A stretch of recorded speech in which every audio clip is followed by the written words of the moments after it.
जी जनाबे अला, आज मेरा कबूतर देखे माशाल्लाह फुल गर्मी में मेरे पूरे एरिया के कबूतर बैठ चुके हैं। मेरा कबूतर बैठ रहा है। 43 टेम्परेचर था आज। ये कबूतर की हालत देख लें जनाब।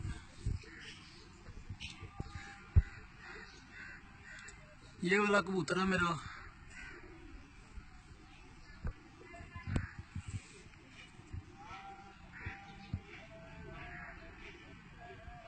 मेरे पूरे एरिया में किसी का कबूतर ऊपर नहीं है।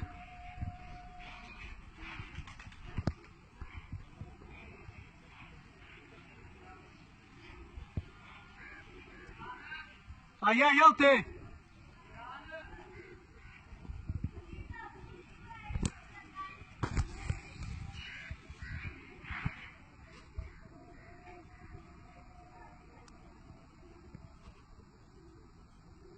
ये माशाल्लाह बैठ गया जी मेरा कबूतर।